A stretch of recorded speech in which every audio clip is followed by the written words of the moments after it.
স্বাগতম, নমস্কার। সৌভাগ্যের দিশারির জায়গা থেকে সৌভাগ্যের জায়গাটা ধরতে হবে। তো এখন সৌভাগ্য বলে আমরা চেঁচামেচি করা যদি শুরু করি, দেখুন অলমোস্ট বৈশাখ মাস ছুঁই ছুঁই, তো ফলে ঠিক এই জায়গাটাতে আমরা তো চাই, আমাদের হয়টা কি যে গরমের সময় হাঁসফাঁস করি, কিন্তু বৈশাখ মাসটাকে আমরা বাঙালিরা বিশেষ করে সাংঘাতিক রকমভাবে ওয়েলকাম করি ওই গরমটাকেই, কারণ এত অনুষ্ঠান থাকে। তো এইখান থেকে নানান পুজো, মেনলি আমাদের হিন্দুদের নানান পুজো উৎসব থাকে। তো এখান থেকে একটা নতুন তথ্য আজকের বিষয় নিয়ে আমরা উপস্থাপন করছি, সেটা হচ্ছে নবগ্রহের পুজো। এটা আপনারা কজন জানেন জানি না, কিন্তু আপনাদের সঙ্গে সঙ্গে আমিও খানিকটা জ্ঞান লাভ করব এবং এটা নিয়ে ভবিষ্যতে যাতে আমিও দু চারজনকে বলতে পারি। একটা স্কুলের ছাত্রের মতন বসে আছি আর কি, যে মাস্টারমশাই কী বলেন। তো মাস্টারমশাই এসে গেছেন, তিনি আমার আপনার ভীষণ প্রিয় দেবাচার্যজি। নমস্কার। একদম, সবাইকে নমস্কার। স্পেশালি বৈশাখ মাস, অবশ্যই বৈশাখ মাসের কী বলবো, স্পেশালি অক্ষয় তৃতীয়া আছে, সমস্ত কিছু আছে যেগুলোর মধ্যে দিয়ে আমরা এগোই। আলটিমেটলি প্রারম্ভটা আমাদের গণেশকে দিয়ে স্টার্ট হয়, তাই না? হ্যাঁ হ্যাঁ হ্যাঁ। তো এইবারে অবশ্যই গণেশ তো সবার আগে পুজো, কারণ সব থেকে প্রিয়, এবং যদি তাকে পুজো না করে আমরা এগোই তাহলে তো আলটিমেটলি পুজোই হবে না, ইনকমপ্লিট। হ্যাঁ, তো সেই জায়গাতে আমার যেটা মনে হয় যে আমাদের তো মানে গ্রহ নিয়েই আলোচনা সবার, প্রত্যেকের লাইফে। তো এই গ্রহটা, তারপরে আবার অনেকে লেখেন যে নবগ্রহ পুজো, বা অনেকে নবরাত্রির পরে নবগ্রহ পুজো করেন, অথবা দেখবেন বাড়িতে যখন ঠাকুরমশাই ফুল দেয় এবং নবগ্রহে নম বলে একটা ফুল দেবেই, দেবাদিদেব নারায়ণ নারদের ফুল দেবে, শিবকে ফুল দেবে, প্রত্যেককে ফুল দেয়। তার সাথে সাথে অবশ্যই নবগ্রহকেও একটা ফুল দেয়। এই নবগ্রহকে কেন দেওয়া হচ্ছে বা সংকল্প যার নামে করা হচ্ছে, তার নামে নবগ্রহের ফুল দেওয়ার কারণ হচ্ছে আমার যে যজমান রয়েছে তার যেন আগামী দিন ভালো যায়, আমি এই কামনার্থে আপনাকে ফুল দিচ্ছি। দেবতা মানে ব্রহ্মদেবকে অ্যাকচুয়ালি আমরা সবাই তো আগে জানাই যে তার আশীর্বাদটা আমাদের লাইফে প্রচণ্ড দরকার। যদি সেখান থেকে আশীর্বাদ আসে তাহলে টোটাল ব্রহ্মাণ্ডই তো আমার হাতের মধ্যে। এবং এগুলোর মূলে যিনি রয়েছেন অবশ্যই তিনি শ্রীকৃষ্ণ। এবং আমাদের মন, অ্যাকচুয়ালি আমি সবসময় বলি, মন যেদিকে যায় বা যেদিকে নিয়ে যেতে চাই সেটা হচ্ছে কৃষ্ণ। তো আলটিমেটলি আমরা যদি নবগ্রহকে পুজো দিয়ে থাকি, তাহলে নবগ্রহ পুজো করার মানে অ্যাকচুয়ালি ব্রহ্মার কাছেও গেল, অ্যাকচুয়ালি আপনার শ্রীকৃষ্ণের কাছেও গেল। এবং এই নবগ্রহকে পুজো দেওয়ার পর দেখবেন যদি কোনো কারণে পুজো ঠিক হয়ে থাকে, মানে সঠিক নিয়ম অনুযায়ী আপনার পুজো কমপ্লিট হয়ে থাকে, মানে আপনার গ্রহগুলো যেগুলো খুব ডিস্টার্বও ছিল সেগুলো যেন স্থিতিশীল হয়, সেগুলো যেন আপনি সামাল দিতে পারেন, বা আপনাকে দিয়ে তারা এমন কোনো কাজ করাবে না বা এমন হেফাজতে ফেলবে না, বা আপনি খুব জটিল একটা পরিস্থিতির মধ্যে পড়ে রয়েছেন। দেখুন, জটিল পরিস্থিতি থেকে বেরোনোর বিভিন্ন রাস্তা রয়েছে। আমি যদি বলতে আরম্ভ করি হয়তো শেষ হবে না। 3 দিন পর আপনি জটিল পরিস্থিতি থেকে বেরোতে পারেন, এরকমও রাস্তা আছে। কিন্তু আলটিমেটলি এবারে আপনি যদি বলেন এটা কতটা সত্যি, মেন ব্যাপার হচ্ছে আপনার অন্তরাত্মা যতটা সত্যি, আপনার অন্তরাত্মার সাথে পরমাত্মার কানেকশন যতটা সত্যি, ঠিক ততটাই আমার কথাটা সত্যি। এটা গেল একটা।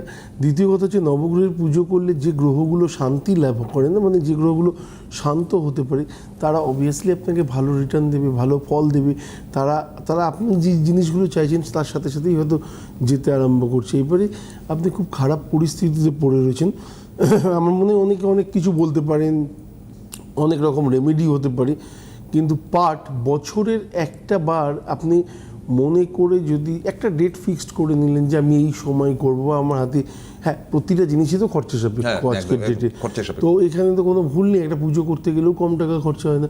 তো আপনি যাই করতে যান না কেন, আপনি একটা ডেট ফিক্সড করে দিলেন বা একটা সময় মনে করে রাখবেন যে এই সময়টাতে আমি এই পুজোটা করব। প্রতি বছর করতে করতে যেন আপনি দেখুন 3 বছরের মধ্যে প্রতিটা জিনিস না আমরা একটা টাইম নিয়ে এগোতে ভালোবাসি। আপনি আজকে একটা গাছ পুঁতলে কালকে ফল পাবেন না, মিনিমাম 2 বছর টাইম দিতে হবে। আপনি একটা এসআইপি করলে আজকে করলে পরে আমরা 20 বছরের জন্য তাকিয়ে বসে থাকি যেন 20 বছর পর কি রেজাল্ট পাওয়া যেতে পারে। শেয়ার মার্কেট ইনভেস্ট করলে আজকে ইনভেস্ট করে যারা আজকেই বড়লোক হওয়ার জন্য তাকিয়ে থাকেন, দেখবেন তারা 2 দিন পরে বাড়ি ঘটি সমস্ত কিছু বিক্রি করতে হচ্ছে। কিন্তু যারা লং টার্মে বসে থাকে, যারা অনেক দিন ধরে ভাবেন যে না আলটিমেটলি আসুক আমার কাছে, রেজাল্টটা আসুক, তাদের ক্ষেত্রে রিটার্নটা সবসময় আলাদাই আসে। তো আমার মনে হয় প্রত্যেকটা জিনিসের একটা টাইম থাকে, 3 বছর আপনি পুজোটা করাবেন, দেখবেন কি রেজাল্ট আসছে। যারা বিভিন্ন কারণে, বিভিন্ন গ্রহগত কারণে জর্জরিত, অথবা সাড়ে সাতির পাঠ বলতে পারেন, বা অনেকে বলতে পারেন মাঙ্গলিকের পাঠে যে কালসর্প আছে, জীবনে উত্থান পতনের কারণ আছে, বা আমি আমার কর্মজীবনে একদম স্যাটিসফাইড নয়, মানে আমি তো বারবার করে একটাই কথা বলি, রাধারানীকে ডাকুন, অ্যাটলিস্ট 3 দিন অন্তরাত্মা থেকে ডাকুন, 4 দিনের বেলা দেখবেন আপনি যে জিনিসটা চাইছেন সেটাই হচ্ছে। তো আলটিমেটলি হচ্ছে নিজের আত্মাটা যদি কোনো কারণে ক্লিয়ার না থাকে, আমি কি করতে চলেছি বা আমি কি করব, সেই ভাবনা চিন্তাটাও যদি আমার মধ্যে ক্লিয়ার না থাকে, তাহলে খারাপ সময় এখন যদি না থাকে, তাহলে আগামী 6 মাস পরে ওয়েট করছে। চিন্তা ভাবনা বা লক্ষ্যটাকে আমার মনে হয় সবসময় আমাদের যে একটা ধরুন পুজো আচ্ছার একটা ন্যারেটিভ তো থাকে, একদম। যে এটা আমাকে করতে হবে। আপনি যেটা বললেন যে যেটা করবেন সিরিয়াসলি করুন, হ্যাঁ। বা রেগুলার করুন, বা এটা মেনটেন করুন। হ্যাঁ, আমি করলাম মানে আমার এটা সেই ওজন মেশিনে আমরা দাঁড়াতাম না, পড়াক করে একটা কয়েন ফেলে দিলাম আর ওজনটা বেরিয়ে এলো, এটা ঠিক তা নয়। না না, একদম এটা হচ্ছে ইনভেস্টমেন্ট। এটা ভালোভাবে নিলেও ইনভেস্টমেন্ট, খারাপভাবে নিলেও ইনভেস্টমেন্ট। এবার আমরা এক মিনিট, ওয়েট মেশিনে যে আপনি ওয়েটটা দেখছেন, সেটাও তো নিশ্চয়ই আজকে মেপে কালকে সকালে গিয়ে আবার দেখছেন কালকে না? হয়তো চেঞ্জ হয়ে যেতে পারে। কালকে কি দেখছেন না? আপনি 6 মাস আগে দেখেছিলেন, 6 মাস পর আপনার ওয়েট কমেছে না বেড়েছে সেটা দেখার জন্য আপনি দেখেছেন, থ্যাংক তাই ইউ, না? Thank you. তো আপনি সেখানেও একটা টাইম দিয়েছেন, তো নিজের লাইফের প্রতি একটা টাইম দিতে হবে। এবং আমার মনে হয় যা করুন জীবনে, যেটুকুনি যে লক্ষ্য নিয়ে এগোন না কেন, প্রতিটা জিনিসের পিছনে কিছু না কিছু কারণ থাকে। আমি বারবার করে বলি, আপনি যেটা চাইছেন ওপরবেলা সেটা চাইছেন না, আপনাকে দিচ্ছে না, আপনার হয়তো রাগ হচ্ছে, ভগবান বলে বিশ্বাস উঠে যাচ্ছে। আবার এক এক সময় দেখা যায় ওপরবেলা যেটা চাইছেন আপনিও সেটাই চাইছেন, না চাইতে সেটা অটোমেটিক আপনার ঘরে এসে যায়। তখন আমরা ওই বৃষ্টি না চাইতে চাইতে বৃষ্টি পেয়ে গেলাম। তো আলটিমেটলি কিছু কিছু সময় আপনার চাওয়া পাওয়াটা কতটা ন্যায্য বা কতটা আপনি তার জন্য সাবলীল। আজকে সকালবেলায় কেউ যদি আমাকে সে 1 গাদা টাকা দিয়ে দেয়, আমি করবো ওটা কি, সেটা নিয়ে ফার্স্ট আমার চিন্তা ভাবনা এটাই আসবে না, যে আমি এই টাকাগুলো হয় আমার দ্বারা অপচয় হবে, অথবা আমি সঠিকের ব্যবহার করতে পারবো না। কিন্তু যে ব্যক্তি এর ব্যবহার করতে পারবে, সে কিন্তু ঠিক জায়গা মতো জিনিসগুলোকে রাখতে পারবে। তো যেটা আপনার লাইফে অপচয় হবে না, অযথা নষ্ট হবে না, এমন জিনিস আপনি তার কাছে চান, আপনাকে সে খালি হাতে ফেরাবে না। কি অদ্ভুত আমার এই ব্যাপারগুলো মনে হয়। এই যে আমাদের আধ্যাত্মিকতার যে একটা দিক, যেটা আপনি বলছেন আর কি, এটা তো একটা প্র্যাকটিস একদম। এবং আমি এটার সঙ্গে বদমাইশি করতে পারি না। আমি আর বাকি সব জায়গাতে হয়তো ভণ্ডামি করতে পারি, আচ্ছা এটা করলাম ওটা করলাম, আচ্ছা এই লোকটাকে একটু গুলগাপ্পা মেরে দিলাম, বা আমি নিজের সঙ্গে তঞ্চকতা করি, আমার মধ্যে যে গুণটা আছে সেটাকে এক্সপ্রেস করার ক্ষেত্রে সেটা ইয়ে করি একদম। তো আরেকটা কথা আপনাকে বলে দিই, যে আপনার গতকালের আবেদন মতো অনেকেই উত্তরমুখী আর খেতে বসছে না। সে কেউ আতঙ্কের ব্যাপার হয়ে গেছে না, একদমই না, আতঙ্কের নয়। মেন ব্যাপার হচ্ছে যে প্রথম কথা হয় কি, মানে আমাদের যখন পইতে হয় না, তখন ছোটোবেলাতেই এই শিক্ষাটা দিয়ে দেওয়া হতো যে প্রথমে তো শিক্ষা, তারপরে তো দীক্ষা। তো প্রথমেই শেখানো হতো যে বাবা মা, স্পেশালি বাবা মা হচ্ছে পরম গুরু, তারা যতদিন বেঁচে থাকবেন তুমি অ্যাটলিস্ট উত্তরমুখী খেও না। তারপরে তার রিজন জানতে চাওয়ার পরে জানতে পারলাম না, উত্তর দিকটা অ্যাকচুয়ালি নেগেটিভ, সেদিকে সবসময় দাহ করা হয়। তো এটা গেল দ্বিতীয় পয়েন্ট। তৃতীয় পয়েন্ট হচ্ছে, আমি আজ অবধি যে কোটা বাড়িতে দেখেছি, যে এটাকে অনেক সময় সিরিয়াল কিলার বলা হয়, যে লোকটা বাড়ির সবসময় বড়, সে দেখবেন সর্বদা অসুস্থ রয়েছে, সবসময় উত্তরমুখী খাওয়া দাওয়া করে। তো এই জিনিসগুলোর থেকে যদি বিরত থাকতে হয়, এটা ভয় পাওয়ার কারণ না, আমি এই জিনিসটাকে অটোমেটিক্যালি মানে খুব ইজিলি অ্যাভয়েড করতে পারি। তো এটা তো আমার গাড়ি কেনা না, যে আমার খুব শখ হয়েছে আমি আজকেই গাড়ি কিনবো, এটাকে আমি অ্যাভয়েড করতেই চাইছি না, বা আমার সাদা গাড়ি পছন্দ, আমি লাল গাড়ি নেবো না। এই জিনিসটার সাথে এইরকম কোনোটাই নয় যেখানে আপনাকে ভয় পেতে হবে, যেটা আপনি চাইলেই করতে পারেন। অনেকে দেখবেন বিছানায় বসে খাবার খায়, দেখবেন হ্যাঁ আমাদের সেটা বোধহয় হিন্দুরা খায় না খুব একটা, প্রচুর লোকে খায়, মানে খুব অসভ্যতা সেটা। একদম। আমার মানে স্পেশালি মনে হয় যে লক্ষ্মীকে আপনি সারা মাস ধরে খেটে বাড়িতে মানে দুবেলা খাওয়ার জন্য নিয়ে আসছেন, তার জায়গাটা তো কখনোই বিছানা হতে পারে না। বিছানাতে খাওয়া দাওয়া করার জায়গাটা একদমই নেই। আমি যেমন বলি নাম নেওয়া, আপনি তো চা খাওয়াটাকেও অপছন্দ করেন বিছানায়, আমি কোনোদিনই বিছানাতে মানে হয় না, ওই যে ব্যক্তি খাওয়ার ব্যাপারটা, সেটাও আপনার তো অপছন্দ না, একদম না। এবং হোটেলে যখন ধরুন আমি কোনো কারণে থাকছি না, যদি কেউ আমাকে চা দিয়ে গেল, আমার সাথে যারা রয়েছে আপনি তাদেরকে আমার ঠিক মানে অবগত জিজ্ঞাসা করবেন যে তারা কি দেখে। অ্যাটলিস্ট আমি সকালবেলা আগে উঠবো, উঠে আমার নিজের চেয়ারটাতে গিয়ে বসবো, বসে খাবো, কিন্তু বিছানায় গিয়ে খাওয়াটা ঠিক না। আপনার এই উপদেশগুলো আমরা সব গ্রহণ করছি। হ্যাঁ, যে জিনিসগুলো খারাপ, মানে এতে আপনার হওয়া জিনিসগুলো পিছাতে থাকবে। আমি পড়াশোনা করছি চাকরি পাওয়ার জন্য দিকে নেমে গিয়ে ডাইনিং টেবিলে খাবো না বা মাটিতে বসে একটু খাওয়াটাই তো একটুখানি গ্যাপ সৃষ্টি হয়ে যাচ্ছে। হ্যাঁ, তো ওটা হচ্ছে তো অ্যাকচুয়ালি আপনি যাকে দিচ্ছেন, আমরা কি বলি মানুষের মধ্যেই নারায়ণ রয়েছে, তো সেই নারায়ণকে যদি আমি খাবার দিতে চাই, প্রসাদ দিতে চাই, তাহলে তাকে কেন আমি বিছানায় বসে দেবো? তার তো জায়গা সেটা নয়, সেইটা তো শুদ্ধ কখনো হতে পারে না বিছানাটা। তো তার জন্য সেই জায়গা থেকে একটুখানি সরে গিয়ে খান না, আপনার শোয়ার ঘরেই বসে খান, কিন্তু একটু আলাদা জায়গায় খান, বিছানাতে না বসে, তাহলেই হবে। না না, এগুলো আপনি পরপর খুব চমৎকার বলছেন। এবার চলে আসে নবগ্রহের ব্যাপারটা, যেটা একদম এই যে গ্রহগুলো, গ্রহ থেকে গ্রহান্তর বলে, হ্যাঁ, যে তার ক্যারেক্টার চেঞ্জ হতে হতে যাওয়া যায়। তো নবগ্রহর পুজো করব যে আমি, মানে সেটা কি সিস্টেমে, কি পলিসি? না, পলিসিতে একটাই, আমার দেখা গেল যে গ্রহ বকরি রয়েছে, আমার গ্রহ একসাথে রয়েছে, মানে যুক্ত গ্রহ আমরা যেটা বলি, মঙ্গল শনি রয়েছে, শনির ঘরে মঙ্গল রয়েছে, আমার লাইফের জটিলতা মানে একটা যাচ্ছে তো আরেকটা ঢুকে যাচ্ছে, যে ভাই আমি এসে গেছি, আমাকে অ্যাকসেপ্ট করে এখনই, হ্যাঁ, দরজায় নক করছে। তো সেই জায়গা থেকে আমার মনে হয় যে যাদের এইরকম সিচুয়েশন আছে তাদের নবগ্রহ পুজোটা আমার মনে হয় একটু দরকার থাকে। কারণ হচ্ছে প্রবলেম একটা জায়গায় থামা দরকার, প্রতিটা জিনিসেরই একটা জায়গায় শেষ হওয়া দরকার, নইলে নতুনের শুরু হতে পারে না। তো সেই জায়গাতে যখন আমি এগোবো, আমি যখন চলতে থাকবো, তখন সেই জায়গার পলিসিটা হওয়া উচিত। স্পেশালি দেখুন, আমি তো অমাবস্যাগুলোকে প্রেফার করি, আমি বলবোই অমাবস্যায় করতে পারেন, শনিবার মঙ্গলবার দেখে করতে পারেন, বুধবার করতে পারেন, শুক্রবার করতে পারেন। এই পুজোটা যে কোনো সময় আপনি বাড়িতে করতে পারেন, কোনো ভুল নেই, বাড়িতে করতে পারেন, বা আপনার যে যিনি পরিচিত আছেন তাকে দিয়ে করাতে পারেন। তো এটা গেল একটা পার্ট। এই পুজোটার মাধ্যমটা একটাই, যে আমার নাম, আমার গোত্র, আমার নামে সংকল্প হবে, এবং আমার অসম্পূর্ণ জিনিস বা অধুরা জিনিস যেগুলোকে এখনো পর্যন্ত আমি টাচ করতে পারিনি, সেটা যেন আমার লাইফে আসে। তো তার জন্য আমার এই পুজোটা করে, এবং আমার এই গ্রহগুলো, আমার বিশ্বাস যদি শান্তি লাভ করে বা আমার গ্রহগুলো যদি শান্ত হয়, যে এই যে গ্রহান্তরের কথাটা বললো না, গ্রহের অন্তর মানে আরেকটা গ্রহের সঙ্গে সঙ্গে প্রেক্ষাপট এসে যাওয়া, ট্রান্সফার হয়ে গেল, ট্রানজিট আমরা অনেক ট্রানজিটটা কারেক্ট ইংলিশ, ট্রান্সফার না। হ্যাঁ, তো সেই জায়গাটা থেকে যখন আমি আসি, তখন এই যে সাড়ে সাতিটা কি আলটিমেটলি ট্রানজিট। আমি একটা ঘরে বসে রয়েছি, আমি এখানে বসে রয়েছি, আমি আমার আগের ঘরটাতেও দৃষ্টি দেবো, আমি আমার পরের ঘরটাতেও দেবো, প্লাস আমি নিজের ঘরটাতেও দেবো। আমি এখন মেশে রয়েছি, আমি মিনকেও দেখবো, আমি বৃষকেও দেখবো।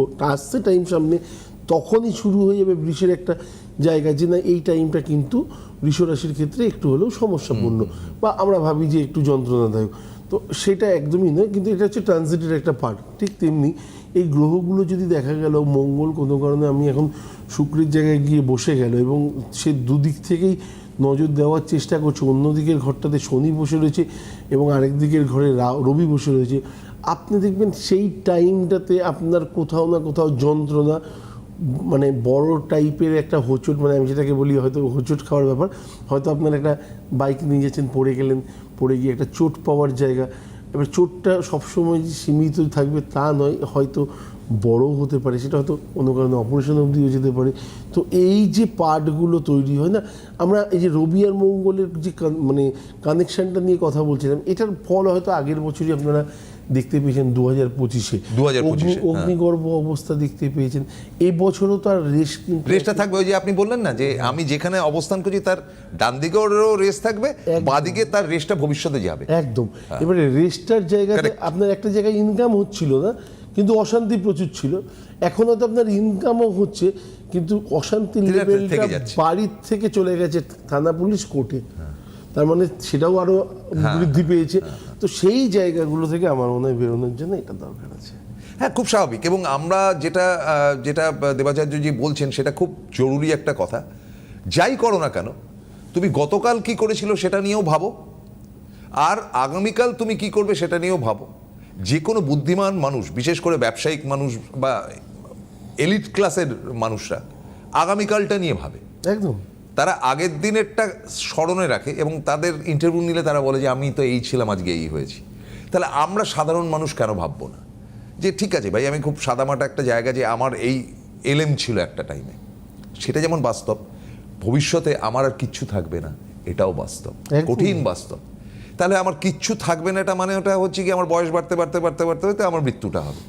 তাহলে আমার তো চেষ্টা থাকবে যে ওই যে সময়টা আমি বেঁচে রয়েছি সেটাকে কোনোভাবে একটুখানি কালারফুল করার। সেটা ধরুন যারা মানে শিক্ষিত জ্যোতিষী, যাদের মধ্যে কোয়ালিটি আছে, কোয়ান্টিটি আছে, তার কৃষ্ণ নাম বলুন, কালীনাম বলুন, তারাপীঠ বলুন, যাই বলুন, মানে হি মাস্ট বি পাওয়ারফুল। একদম একমাত্র তারা এই ডিস্ট্রাকশনের জায়গা, মানে এই এই এই লাস্ট পার্ট যেটা, সেটা তো হতেই পারে। ধরুন 60 বছরে সরকারি চাকরি থেকে রিটায়ার করার পর পেনশনে আমি চলে গেলাম, এবং আমি খুব ভালো জানি যে কাপ্তানিটা আমি চাকরি করাকালীন করেছি সেটা আর পারবো না, তাহলেও তো আমাকে বেঁচে থাকতে হবে, হয়তো আরও তারপরে আমি 30 বছর বাঁচলাম, তাই না?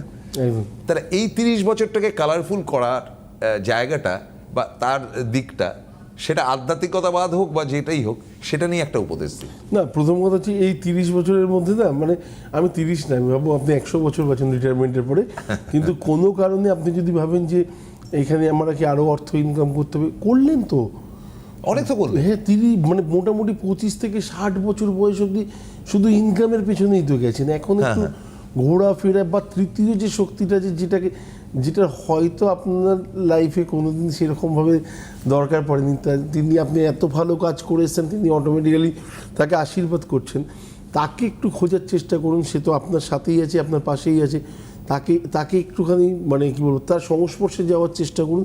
আমার মনে হয় দেখবেন মজা আলাদা। এবং শুধু তাই না, আমি সবসময় একটাই কথা বলি, একটু ঘুরতে যাওয়ার দরকার আছে। কিছু কিছু মানুষ দেখবেন সারা জীবন না ব্যবসা রিলেটেড কথা বলে যায়। তো একজন খুব নামি মানে কী বলবো সাহিত্যিক একটা কথা বলেছিলেন যে small minds talk about business, legend never talks. Never talk, কখনো না, কখনো না। লিজেন্ড জানে যে কি হতে পারে, সে কখনো বলবে না। করছি, আমি কি মানে করেছি, আমি কি ফল পাবো আগামী দিন। আমি যদি খুব ছোট্ট একটা কি বলবো উদাহরণস্বরূপ দিই, এখানে আমরা মুকেশ আম্বানিকে দেখি, যখন দুই ভাই টেলিকম্পানি নিয়ে একটা প্রবলেম চলছিল, উনি কিন্তু জিওটাকে বের করার আগে না 2007 থেকে প্রায় 2016 সালের শেষ অবধি শুধু পাইপলাইন বিছিয়েছেন আমি কি করে এগোবো। টাইমটা একদম কম নয়, 10টা বছর। 2017 থেকে যখন জিওটা লঞ্চ করিয়ে দিলেন উনি, লোকে তো রাস্তায় গিয়ে দাঁড়িয়ে পড়লেন, কিনলেন, কি বলে জিওর সিম তোলার জন্য দাঁড়িয়ে পড়লেন, বয়স্ক লোকেরা দাঁড়িয়েছে, ডেটা ফ্রি। আগে 1 জিবি ডেটাতে সারা জীবন মানে সারা মাস কাটতো, পরে 1 জিবি ডেটা এখন মানুষের একদিনে শেষ হয়ে যায়। তো পাইপলাইনটা আপনাকে বিছাতে হবে, যে করে হোক আমাকে যদি এগোতে হয়, আর আমি যদি জানি না, তাহলে আমার মুখ দিয়ে বলার কোনো প্রয়োজনই থাকবে না। এটা হচ্ছে সব থেকে বড় জিনিস। জমিটা তৈরি করলেন, জমিটা তৈরি করতে হবে আগে। ঠিক। তো আমি যদি 60 বছরের পরে জমিটা আমার একটুও ভগবানের জন্য না তৈরি করে যদি যাই, তাহলে পরের জন্মে যখন আমি আসবো, সেটা তো আমার মনেও থাকবে না যে আগের জন্মে আমি কতটা ভালো ছিলাম। পরের জন্য এই ভালো থাকার জন্য তো খানিকটা সময় ভগবানকে ডাকা উচিত, যদি আমার পুনর্জন্ম হয়ে থাকে। তো খানিকটা আমার মনে হয় আধ্যাত্মিকতার ছোঁয়া একটা টাইমের পরে এমনি লোকের মধ্যে চলে আসে, বাকিটা আসে জানেন তো, আসে।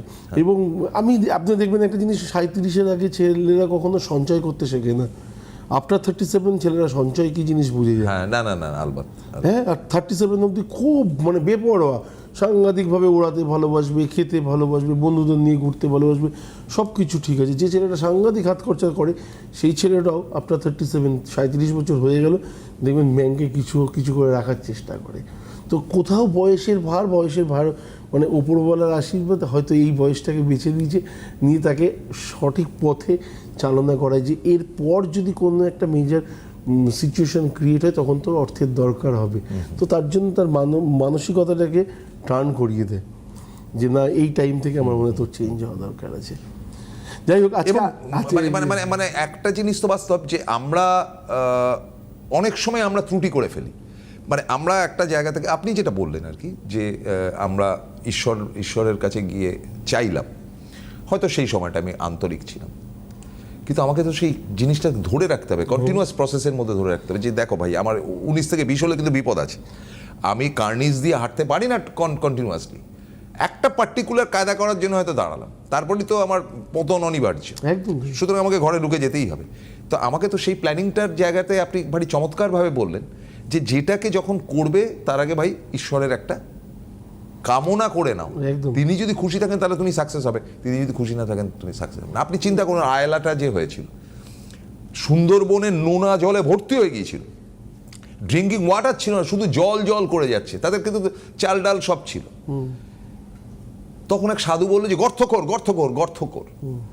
তখন গর্ত করা হলো, সেখানে প্রচন্ড কালো মেঘ করে এসে ঝমঝমিয়ে বৃষ্টি, প্রায় 3 ঘন্টা ধরে, সে নোনা জল সরে গিয়ে মিষ্টি জল চলে এলো ওপরওয়ালার দ্বারা। অপরবেলা কিন্তু তা এর কোনো বৈজ্ঞানিক ব্যাখ্যা আছে? বিজ্ঞানটাই তো তার হাত ধরে।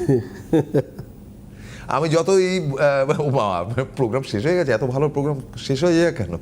যাই হোক, নমস্কার জানিয়ে আগামীকালের জন্য তুলে রাখছি। নমস্কার।